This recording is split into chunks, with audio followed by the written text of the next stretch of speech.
Feminisme merupakan sebuah gerakan sosial politik yang memiliki tujuan untuk mencapai kesetaraan gender, khususnya dalam bidang politik, ekonomi, dan sosial antara kaum perempuan dengan kaum laki-laki. Gerakan ini merupakan bentuk respons atau ketidakadilan dan diskriminasi yang menimpa perempuan di berbagai bidang kehidupan. Gerakan feminisme sendiri bermula sejak pada abad ke-19, yang mana gerakan ini memiliki fokus utama dalam memperjuangkan hak-hak perempuan dari sisi politik dan hukum, yaitu salah satunya adalah hak untuk memilih. Kemudian pada tahun 1960 hingga 1980-an, feminisme menyorot isu-isu mengenai kesetaraan di tempat kerja, hak reproduksi, serta mengkritik norma-norma gender tradisional.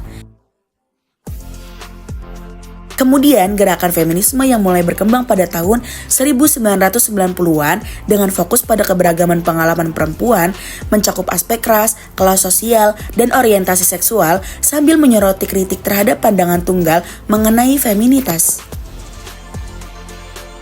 Pada penelitian kali ini, kami telah melakukan wawancara kepada dua narasumber kami, yaitu Intan Kamelia dan Faira Az-Zahra. Para narasumber kami memberikan perspektif mereka atas feminisme dan budaya patriarki di Indonesia. Berikut momen interview yang telah kami lakukan bersama para narasumber kami. Menurut saya feminisme adalah pemikiran di mana kita tuh mau itu perempuan atau laki-laki, kita setara dalam mengakses kesempatan, hak ataupun perlakuan. Jadi semuanya itu diperlakukan secara adil, sama dan setara, tidak memandang jenis kelamin, peran gender, mau itu perempuan atau laki-laki, kita mendapatkan akses yang sama dan setara.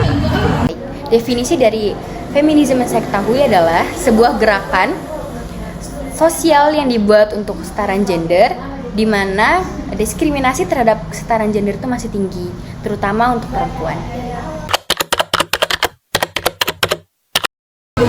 Menurut saya tuh tantangan terbesarnya itu di mana stereotip gender itu masih mengakar kuat ya di masyarakat kita. Kayak contohnya tuh perempuan sendiri tuh dibilangnya tuh harus bisa masak, harus bisa bersih-bersih rumah. Terus perempuan tuh jangan sekolah tinggi-tinggi, nanti juga ujung-ujungnya di dapur. Kayak banyak banget gitu labeling yang disematkan kepada perempuan, dan juga kekerasan seksual di mana itu kebanyakan kan terjadinya di perempuan juga, di mana perempuan tuh sering banget dijadikan objek seksual sama lawan jenisnya. Terus juga saat terjadi isu-isu kekerasan seksual gitu yang terhadap perempuan, tetapi hukumnya itu masih lemah gitu, di mana perempuan tuh tidak mempunyai ruang aman di masyarakat kita karena adanya banyaknya kekerasan seksual yang merajalela. Terus habis itu perempuan dituntut ini, dituntut itu. Yang saya lihat tantangan terbesar itu terhadap pemikiran orang-orang yang dimana menganggap bahwa perempuan itu tidak perlu sekolah tinggi-tinggi seperti kuliah, karena mereka berpikir bahwa perempuan hanya bisa bekerja di rumah, di dapur. Menurut saya sendiri di lingkungan tempat tinggal saya tuh udah cukup tercapai, karena di keluarga saya pun nggak ada itu yang namanya patriarki. Semuanya mau perempuan ataupun laki-laki, cewek atau cowok sudah mendapatkan akses pendidikan dan pekerjaan gitu. Jadi setara gitu, sama. Nggak ada yang namanya perempuan tuh harus di rumah, harus ngurus rumah tangga gitu, nggak boleh pendidikan atau nggak boleh kerja. Tapi mau cewek ataupun cowok tuh mereka harus berpendidikan gitu, terus juga harus kerja gitu. Jadi mereka sama-sama mendapatkan akses yang setara. Kalau di lingkungan tempat tinggal saya sudah tercapai, karena orang-orang di sekitar lingkungan saya menganggap bahwa perempuan dan laki-laki itu sama, memiliki kesetaraan yang sama dalam pekerjaan, dalam hal-hal yang dilakui. Menurut saya budaya patriarki itu memiliki pengaruh dalam aspek kehidupan sehari-hari, seperti pembatasan pilihan karir bagi perempuan, lalu peran yang wajar bagi perempuan maupun laki-laki, lalu adanya norma-norma yang membatasi perempuan ataupun laki-laki. Juga hal ini tuh dapat membuat perempuan tidak memiliki kendali penuh atas hidupnya. Kalau menurut saya patriarki itu dalam budaya itu tidak bagus karena dapat memicu konflik, apalagi jika patriarki itu ada di lingkungan keluarga. Menurut saya isu kekerasan berbasis gender di media sosial ini kadang menjadi isu yang diremehkan. Perempuan kerap kali menjadi target dari ancaman, penindasan maupun pelecehan. Contohnya seperti kalau kita lihat di media sosial, jika ada perempuan di mana dia memposting tentang dirinya atau dia memposting dengan pakaian yang terbuka dan yang lain-lainnya, kadang kita bisa melihat di sana tuh ada komentar-komentar dengan kata-kata yang tidak pantas gitu ya, dan juga komentar-komentar yang melecehkan gitu, yang menjadikan perempuan sebagai objek seksual. Hal ini tuh juga harus menjadi perhatian untuk kita semua, supaya kita tuh harus mengedukasi diri kita betapa pentingnya tentang hal ini, dan juga diperlukan undang-undang dan regulasi yang serius untuk menangani isu-isu seperti ini.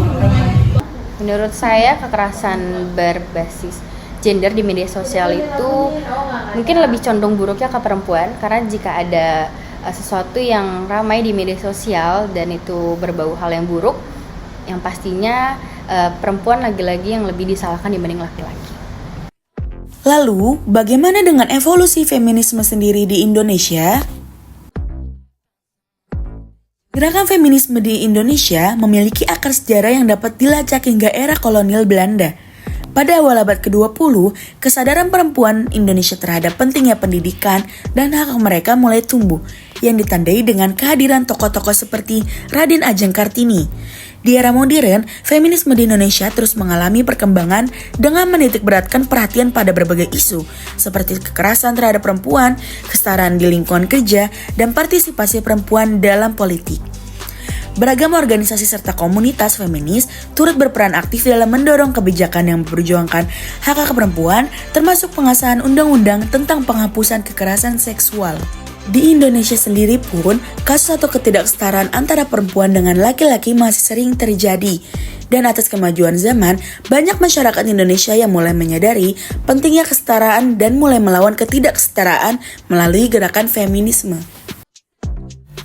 Kesimpulan yang dapat kita ambil dari wawancara narasumber ialah budaya patriarki yang masih kuat dalam masyarakat kita seringkali membatasi potensi perempuan, baik dalam pendidikan, karir maupun perlakuan sosial.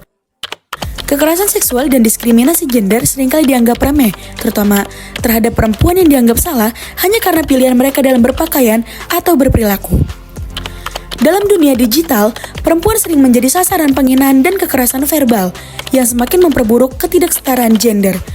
Untuk mencapai kesetaraan yang sejati, kita perlu membangun lingkungan yang mendukung kesetaraan hak antara laki-laki dan perempuan, serta mengedukasi masyarakat untuk menghapus norma-norma yang membatasi dan merugikan salah satu gender. Harapan saya semoga mau itu perempuan atau laki-laki bisa hidup dalam kesetaraan di mana mereka memiliki akses yang sama untuk mengejar cita-cita atau impian mereka dengan adil, dengan setara dan sama.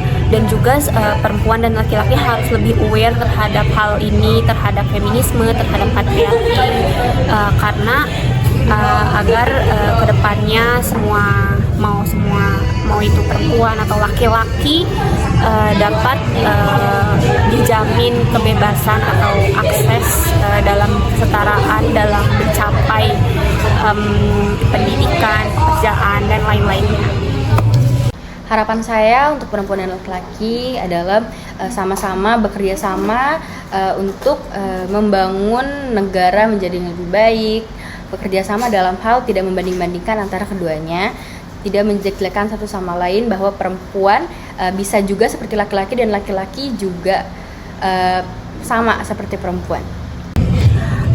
Apa yang ingin saya sampaikan adalah perjuangan tentang kesetaraan gender atau feminisme dan isu-isu patriarki ini adalah menjadi tanggung jawab kita bersama generasi muda. Jadilah individu-individu yang kritis terhadap isu-isu seperti ini, terhadap ketidaksetaraan gender, feminisme maupun patriarki. Karena patriarki itu bukan hanya merugikan perempuan, tetapi juga merugikan laki-laki khususnya, di mana laki-laki dituntut menjadi kuat, tidak boleh nangis, dan lain-lainnya. Juga saya ingin menyampaikan kepada para orang tua, bukan hanya generasi muda ya, untuk educate your son, bukan cuma protect your daughter gitu, dimana biasanya para orang tua ini mengingatkan anak-anak perempuannya untuk tidak berpakaian terbuka begitu ya, agar tidak dijadikan objek seksual para lelaki-lelaki itu. Tapi jangan lupa untuk para orang tua untuk edukasi juga anak-anak laki-laki mereka untuk tidak menjadikan perempuan itu jadi objek seksual gitu. Jadi untuk generasi maupun untuk generasi muda ataupun orang tua, ini menjadi tanggung jawab kita bersama, karena kesetaraan gender itu merupakan isu yang penting dan krusial dalam menjamin akses dan kesempatan dalam mendapatkan pendidikan dan hak-hak juga pekerjaan. Pesan saya kepada generasi muda, terus lakukan gerakan feminisme yang dimana kita harus tetap memperjuangkan kesetaraan gender, tidak membeda-bedakan antara gender laki-laki maupun perempuan. Kalau untuk patriarki, budaya patriarki itu kalau bisa dimusnahkan karena itu sangat buruk.